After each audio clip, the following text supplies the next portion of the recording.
Hey, Soraya, how's it going? Hey Jeff, how you doing? I'm doing great. So I'm wearing my Rain Parade shirt today, but we're not talking. Well, we're talking to somebody that is part of Rain Parade. Yes, we are, but who also by his own accord and with a different group has a new release. Why don't you Yes, let everyone know who is joining us today? yes. So we're talking to multi-instrumentalist Derek C., who has released this new album by the name of the Gentle Cycle, Landslide Eyes. Beautiful press scene there. Oh my gosh, this thing Yeah. is gorgeous. So we've got Derek coming on the show, and we're going to be talking a little bit about Landslide Eyes. Beautiful. So I say we jump into it. Let's go. Hi, this is Soraya. And this is Jeff, Our podcast is called Paisley Stage Raspberry and Rhyme. a podcast where the two of us play music that we like and share anecdotes and background about the tunes. We hope you'll join our conversation. And without further ado, a gruviar. Let's get groovy.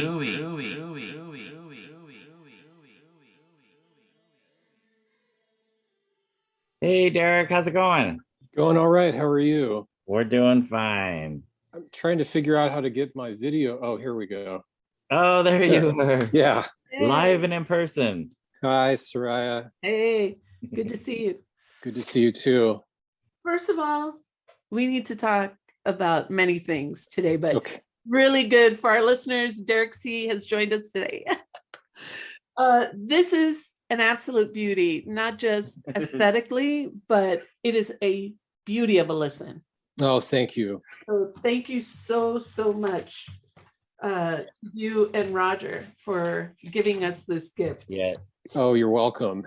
Derek, we had you on before when we were talking about the band's self-titled album, The Gentle Cycle, but we wanted to talk to you today about your newest release, Landslide Eyes, as we were showing before, and the gorgeous vinyl, Yeah. which we'll talk about the different varieties in a little bit. But our understanding about the recording of Landslide Eyes is pretty unique. Unfortunately, we experiencing this worldwide pandemic, and our understanding is you started the process of recording prior to the pandemic hits, and bam, so you have a very unique recording process for this album. Can you talk to us about that? Yeah, basically, we started recording, I think it was August or September 2019. And we had just finished the basic tracks with the whole band at the end of February 2019, or 2020 rather. So we got all the basic tracks done, and then it was lockdown. So we had also digitized everything from the analog multi-tracks, luckily, because at the time I wouldn't have had a way to do that without Roger's gear. So we had everything digitized, and then after a few months of just wondering what to do, we realized that we could work remote and finish things up. And I ended up buying some gear that allowed me to record at home in the digital medium. And Roger and I just kept sharing files back and forth and ideas, as far as piecing everything together and the sequencing. And one song was completely re-recorded. Somehow, I don't even understand how we did it, but we did, but we did it. And one song wasn't even part of the original lineup of the record, but it got added to it. Just as we were putting things together, we realized that it should have been there. So we had a lot of time to finesse it and get it finished. And it was great because it really gave us something positive to do while, the world was in slow motion. Yeah.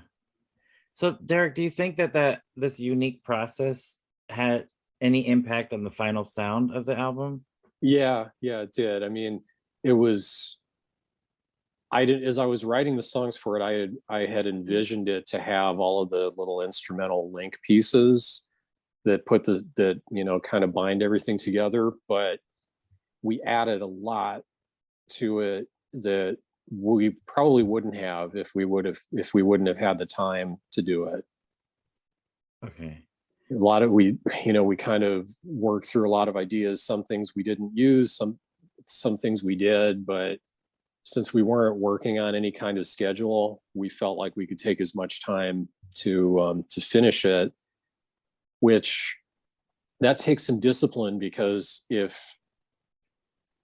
it could have easily become something where we never finished it because of the lack of limitations. But I tend to be more of the let's get it done type, whereas Roger is slower and more methodical. So it works well because my bad tendency is I tend to rush things, which Roger's really good at keeping me grounded with that. And also working with Rain Parade is also very good with keeping me in focus with remembering that it's okay to spend more time on things.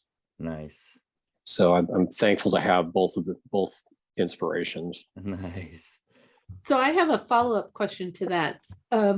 Knowing that by February of 20, you had all the basic tracks, then this completely different process comes in and allows you and Roger to kind of expand and think a little more. When did you know, okay, we're done? I guess it would have been beginning of summer 2021 when we realized that we were done. We'd gone through dozens of rough mixes, and we changed the order around, and it really became like a jigsaw puzzle by that point to figure out which mixes we liked the best. And I'd pretty much had the order figured out, so that was that was taken care of. But it was just getting the right versions of the songs together, and we did it. And we did it by me standing outside of the window of his recording room and listening to things and talking that way versus Wow. how we've been doing it, which is going back and forth with texts and files. So we weren't in the same room because we hadn't been fully vaccinated yet, but we really wanted to get everything finished. So we did it in a way that felt safe and also creative. Nice. Wow. That's very, very unique. Very unique Completely. approach. So speaking of unique, and Soraya and I have two separate questions that kind of go hand in hand. You're mentioning sequence. I'm a freak for album sequencing. I am a total album guy rather than a single guy. This album flows. There's definitely a flow that both sides. It's almost like two suites. I guess you could call it, side A being one, side B or side two being another. And you mentioned the little musical interludes that are in there, so it's almost like it definitely has ebbs and flows to it. How important was it to you to make that album flow in the sequence that it is? And Soraya has a follow-up question with the digital release that goes, I think, hand in hand with this question. Okay. It felt like it was the most important artistic decision I'd ever made, because I pretty much went into this thinking that this is going to be the last album of my music that I ever do. Wow. Because there's a lot of factors. The big one now is that it takes so damn long to get vinyl pressed. So I just can't see waiting a year again to have a record made. So I think the future is just going to be releasing tracks as we finish them. So I figured, since this is the last hurrah as far as an album, let's really make an album, like from that 69 to 73 kind of period, where to really listen to it, you have to sit down with it and hear the whole thing, or listen to it the way that we intended it to be listened to. Agreed. I agree. So to link onto that, Derek, what I found really interesting is that you did something, you and Roger did something that other artists haven't done, and that is you included the vinyl mixes as on the digital. If you go to their Bandcamp page and look at the digital album, the last two tracks are side one and side two. Yeah. With vinyl mix. And other artists have said, no, I want the vinyl to be a separate, that way they're distinct. What led you and Roger to include that for fans? It felt important to do that because, I mean, there's several reasons. I mean, like if somebody listens to it on that one streaming service that shall not be named, Right. you can't hear the vinyl mix, you just hear the individual songs. But I definitely didn't want it to be, I mean, thinking the first thing that pops into my mind is when I was a kid and I got The Wall by Pink Floyd on CD before I got the vinyl. And the CD, it's really a jarring listen if you want to hear one track, because there's usually some kind of abrupt cutoff from the previous track because of the way that it was sequenced and crossfaded.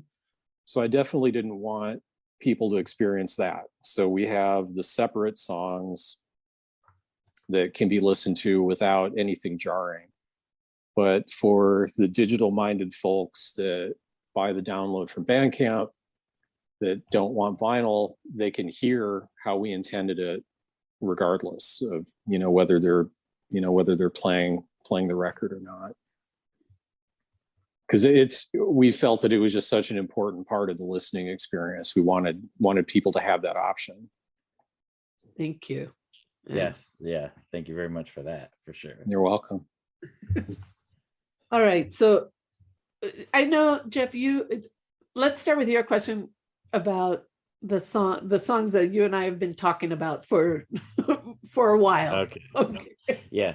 There's been a few of them. So one thing that Soraya and I have been talking about, Derek, since we both received Landslide Eyes, is the title track and its sibling, actually.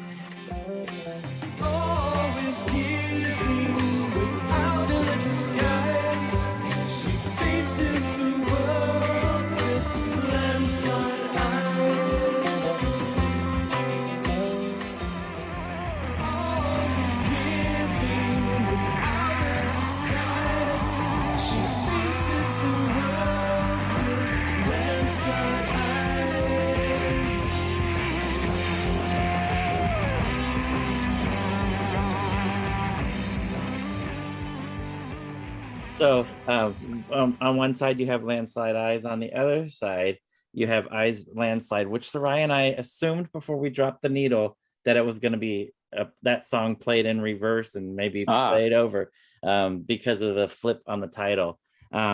We were very interested in why the band decided to take the title track of the song and make a unique version of it for the flip side. It just felt like as I was writing it, it felt like it could have gone two different ways. It could have, been the quiet version, or it could have been the loud version. And I've always loved how on Neil Young's Rust Never Sleeps, there's my, hey, hey, and hey, my. Okay. So it's a nod to that. There's starting off the album, there's the great, acoustic version of the song, and then the album ends with the full-blown fuzzed out Crazy Horse version. And to me, that's just it's such a powerful thing on an album, and kind of wanted to do that. And it also felt like in the sequencing, it felt right to do that, because it felt like it got to a certain energy peak by putting it in that place. Very good. I find it really interesting, Derek, because this was something Jeff and I were talking about with these two songs, Landslide Eyes and Eyes Landslide. But the fact that the album ends with Mercury Twins, I was wondering, it seems like there's a lot of duality as a running theme and mirroring. And I'm just wondering, is that just me as a listener, or is that somewhere woven No, into? you're very perceptive. It's this is getting personal, and this is getting into kind of the more eccentric, odd sides of my personality. But the record is about two people who are astrologically Geminis. So there's the duality of the Gemini in astrology, and that duality extending into their relationship. Got it. Wow. When Soraya brought that up in an earlier discussion that we were having, we usually like to talk about the releases that we have coming up, and she mentioned and bringing in Mercury twins and this whole duality of the album. It blew my mind, Derek. I mean, I'm a simple man, so it's just it's beyond just thinking about what was put into the thought process put into this album. It's just incredible. Thank you. Well, not just that there's some real wonderful thought and energy brought into this, but I also want to ask about some of the sounds. So in some of the press for The Gentle Cycle, you've mentioned your love of vintage equipment. Can you talk about its importance to you as an artist, and also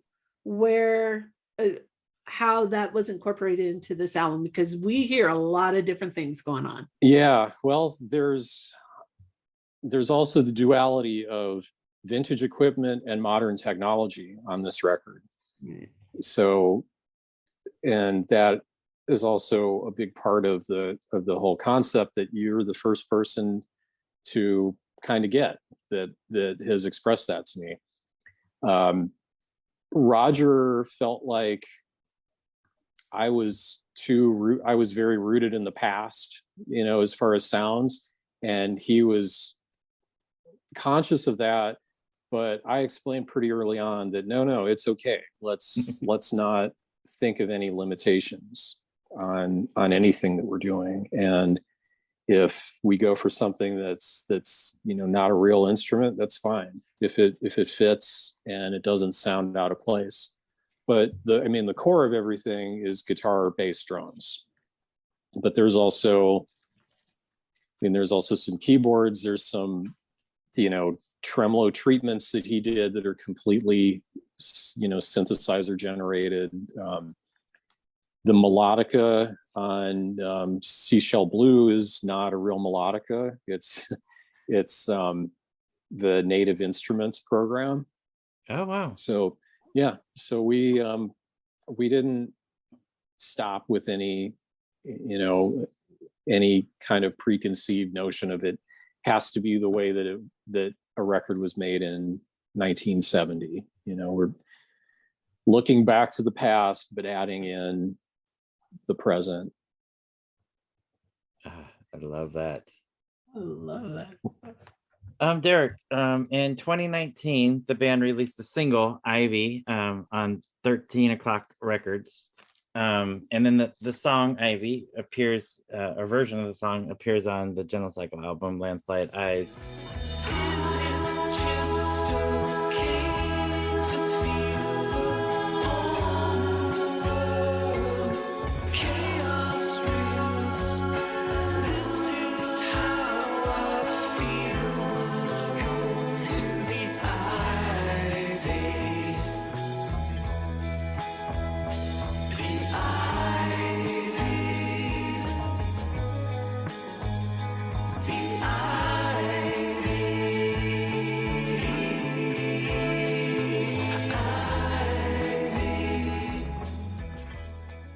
Can you talk to us a little bit about the song? Super vibey. I love this tune.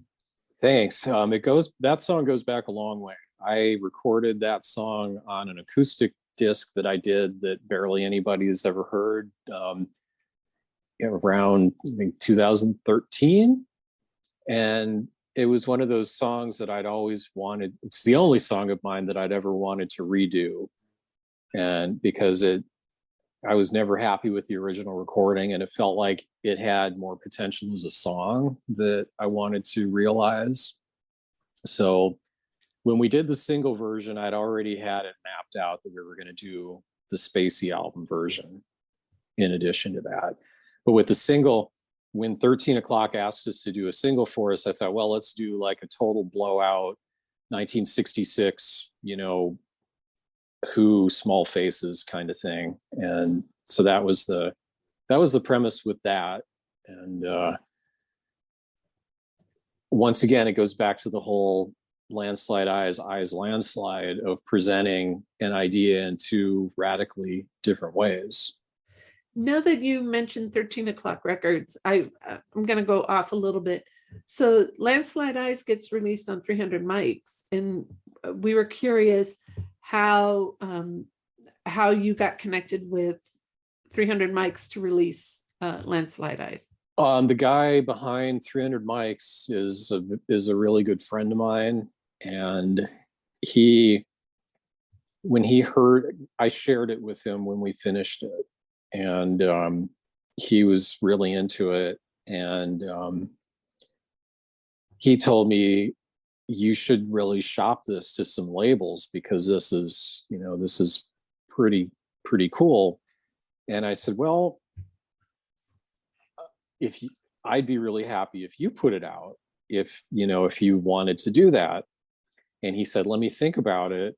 And it turned out his wife loved it also, and his wife encouraged him to release it. Oh, nice. So that's how that came to be.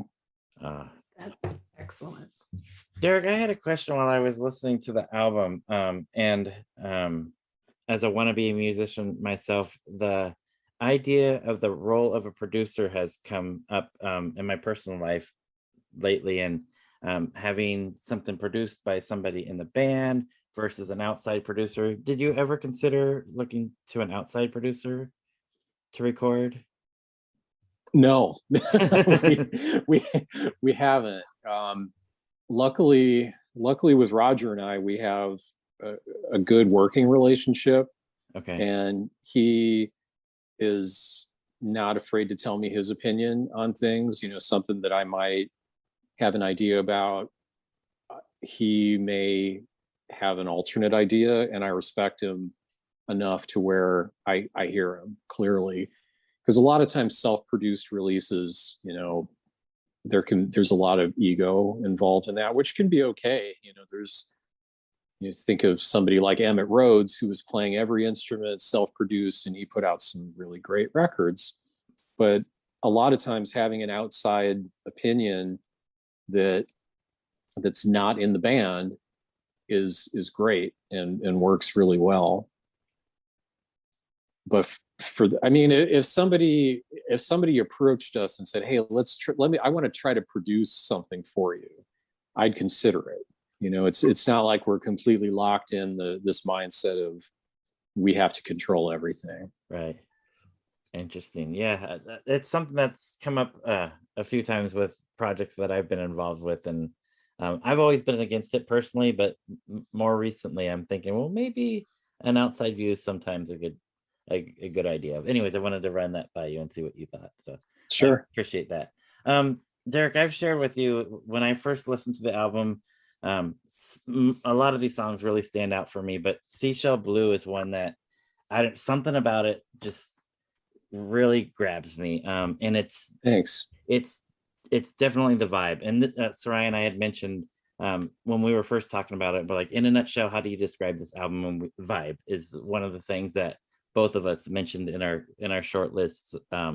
And Seashell Blue is very, very vibey and very soft. Something about it really grabs me.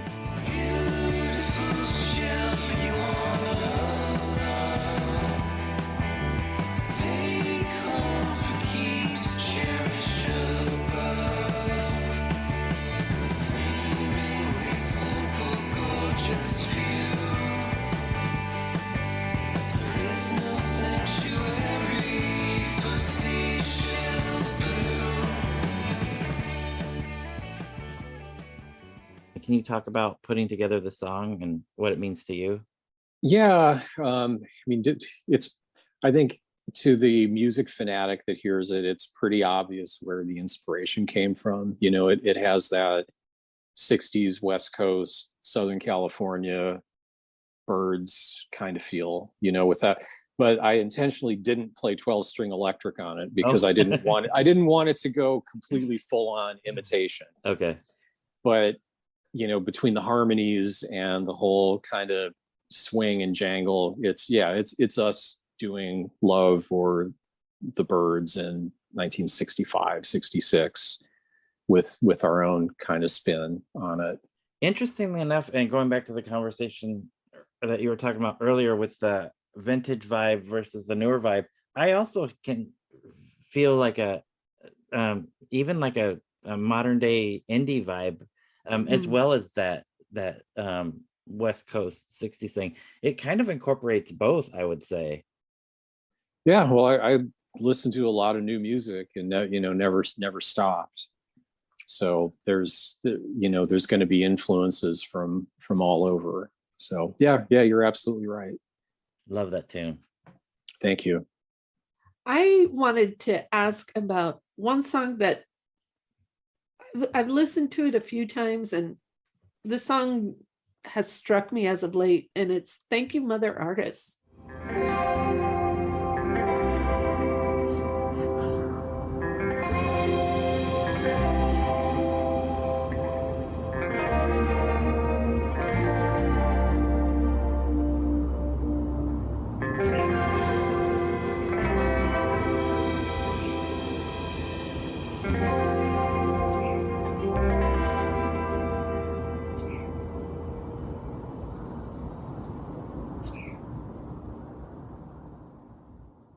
I just want to know, I mean, I'm really enjoying hearing about the vision that you and Roger had for this album and the message you wanted to share. And but this song, this track in particular, I just want to know where was the motivation for this, or why did this need to be shared? I like it.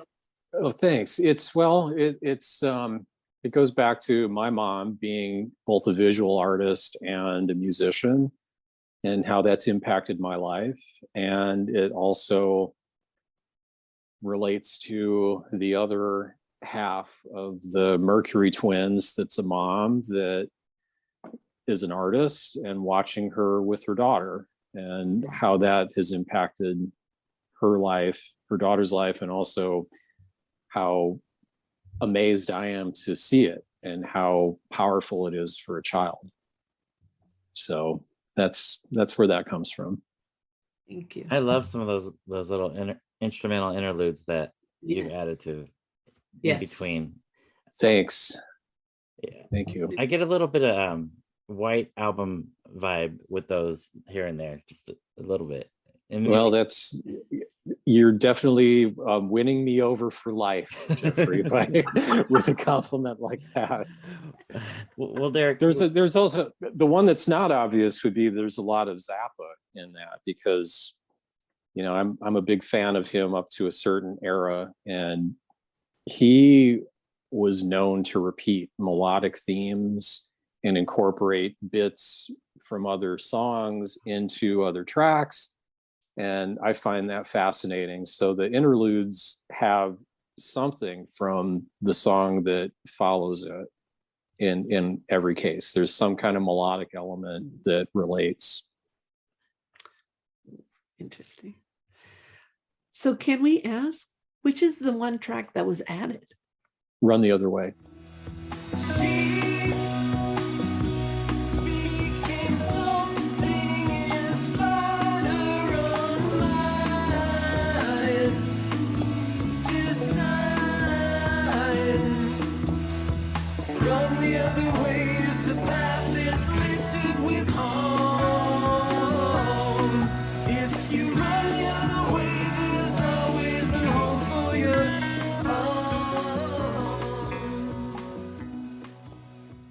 Yeah, that's one that I finished writing and recorded on my own pretty early in the pandemic.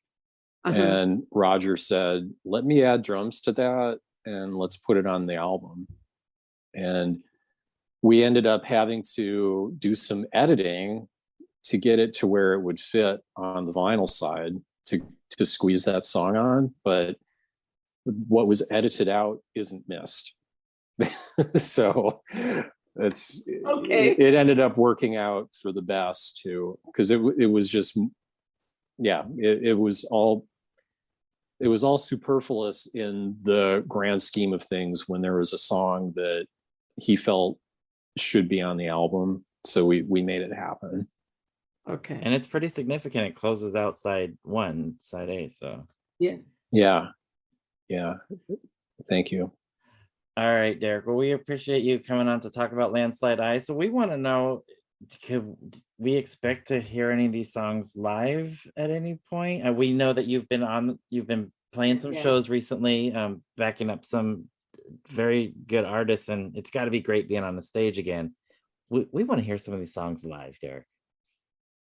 That's the question of the hour. Okay. And we're trying to figure it out, you know. Okay. If we want to do it.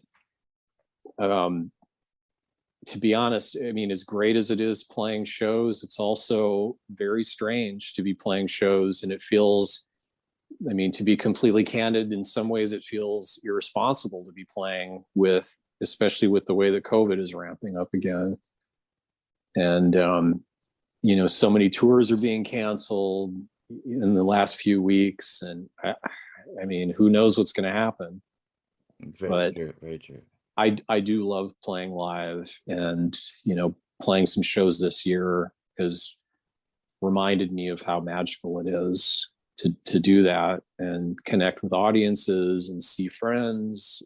So, I mean, I'm hoping more than anything that things are going to cool out again with COVID, and that it's safe to do it. Yeah, definitely safety first. We want Yeah. to make sure Yes. everybody's healthy and safe, and Yeah. we miss seeing live shows. Yes. Yeah. It's all right. So we need to ask for our listeners, because we've seen some of your posts that only a few of these beautiful, I mean, this is really, it's a work of art. It's So I think spectacular. that one's gone now, right? They're The purple, yeah, the purple ones. but Yeah, they're sold out now. But Okay. that's not the only version available, right, Soraya? Correct. Right. There's the green vinyl issue available from 300 Mics, and there's the black vinyl that should be around for quite a while. All right. And then we're not going to mention, you know, the streaming service that shall not be named, but Yeah. where can our listeners go find this release, previous releases? Where's the best place for them to go?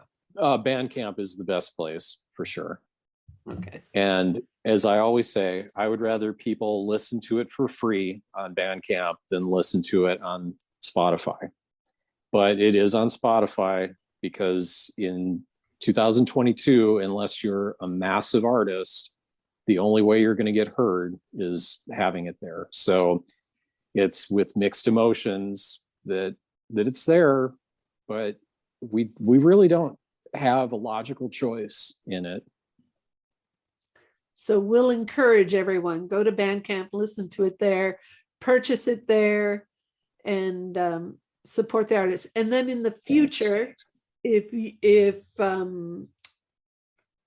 so from what you said at the beginning, it sounds like in the future, Gentle Cycle will be releasing tracks and anything else you want to share. But long form. Yeah. Unless something changes, this will be the last one. Then more motivation to go buy that beautiful green, black, or anywhere, but just not at Spotify. Right. Through them. Yeah. Through them. But Derek, we can't thank you enough. This is really a wonderful, wonderful album, and we can't rave enough about it. Thank you. It means so much to me. You two have been so supportive, and I never forget how much it means when people support, because with us, it's all word of mouth. There's, we can't afford to hire publicists. We can't tour I'm hoping we can play a few shows, but so many bands, even on the indie level, are financially backed, and they're having people pay for plays on Spotify, and they're having, they have the $2,000 a shot publicists sending it out to Pitchfork and, the whole thing. But we don't have that, but we do have word of mouth. And the fact that people like it enough to share pictures of them playing the record, it's huge. I don't know if people understand how big that is, but it's the best thing that any of us can do for artists is to share the music in that way. Wow, we absolutely love it. So we feel like we just have to share, and Absolutely. we Thank really you. appreciate you, Derek, taking time to talk to us about this, because Yes. we talk Anytime. about it with each other. So we're glad that somebody who knows something about it is willing to share it with us. So Thank you. Stay healthy, stay well. You too. And wherever you play, just know that we're supporting you, and hopefully we'll be in the audience too. Thank you. Take care of yourself. Thanks so much. You're welcome. Derek. Okay. Bye. Bye-bye. Soraya, so it sounds like this translucent purple version that we have is limited at this point, but the music on the black vinyl version, Black and green version from 300 mics, or digitally, like we have mentioned earlier. It's really interesting that the band released the full side versions, the vinyl master versions that come along, and that's not an extra charge. That you get that when you purchase the album digitally, or if you buy through Bandcamp, which is one of the things that I personally like about using Bandcamp, is you can download digital versions, which is a great feature. And again, as Derek mentioned, you can have a free listen on Bandcamp. So instead of supporting Spotify does not support artists, but rather go to Bandcamp, support the artists there, listen to it there. As he said, I prefer that they listen to it for free there than other places. But okay, Jeff, so I have to ask you, give me 4 of your favorite tracks.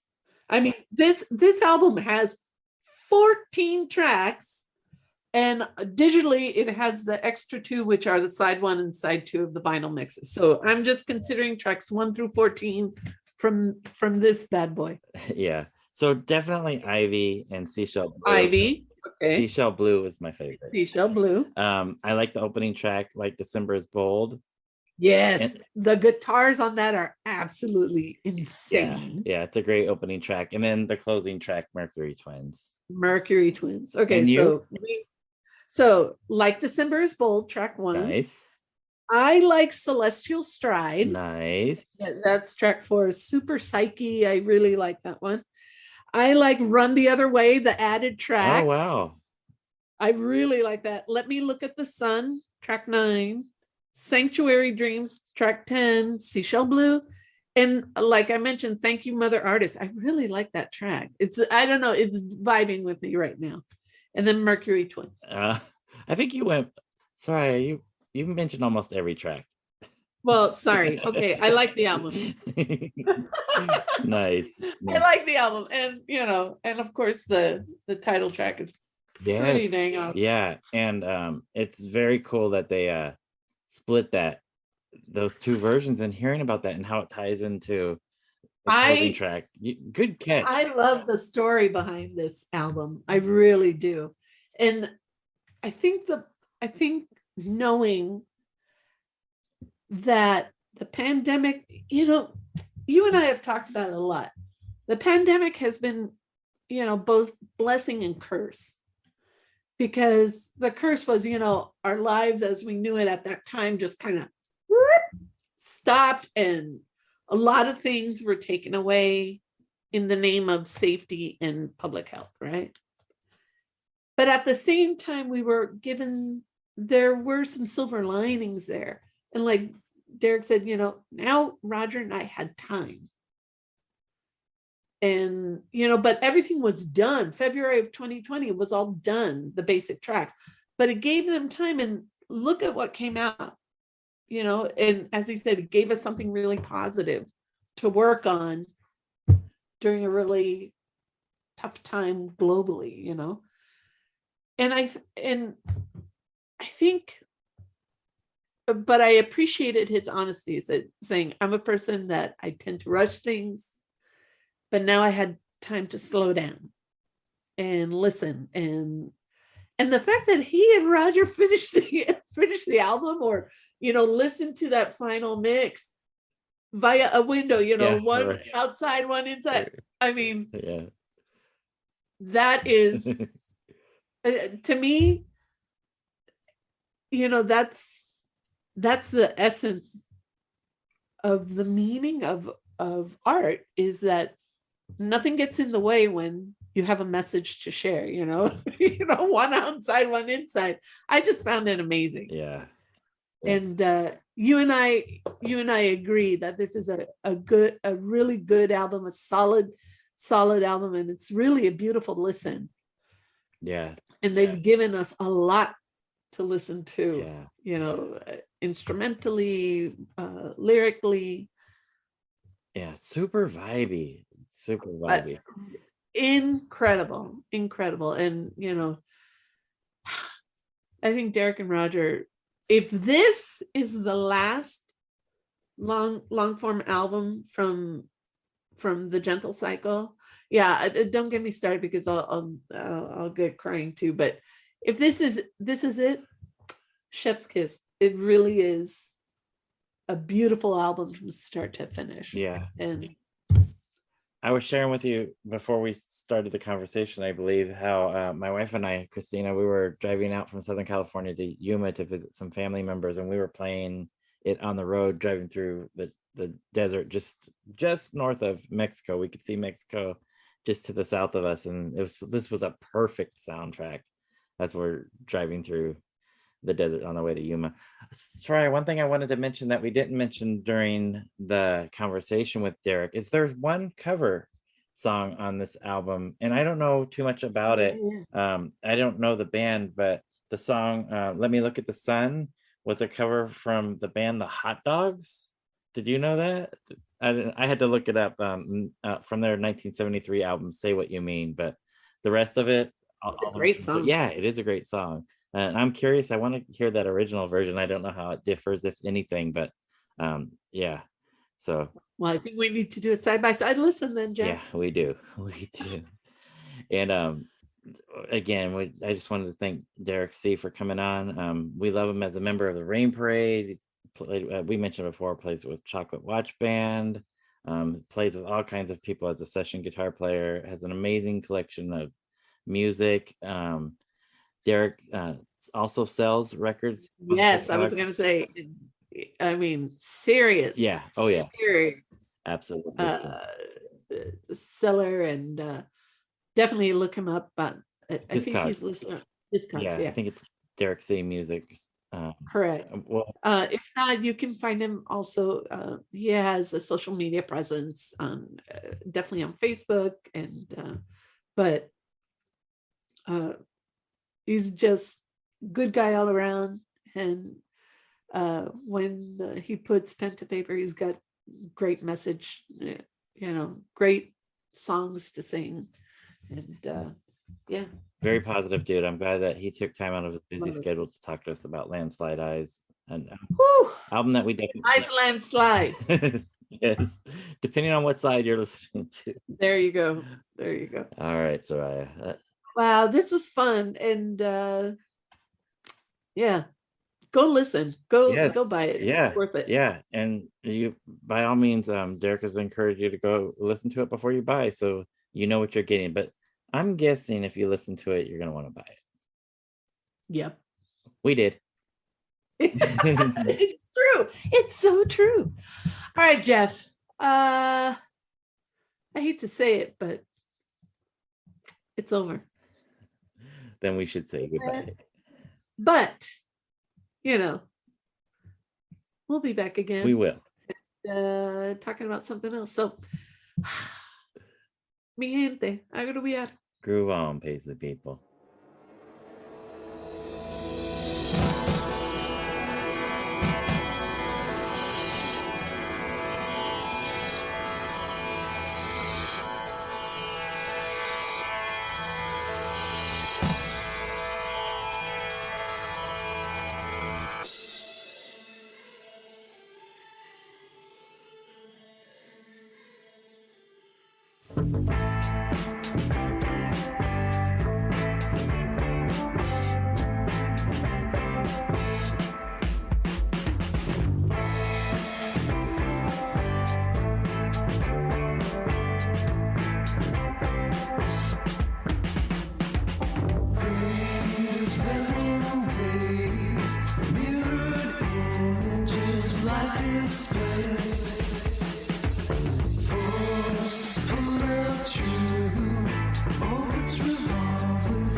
Stop the clock, your key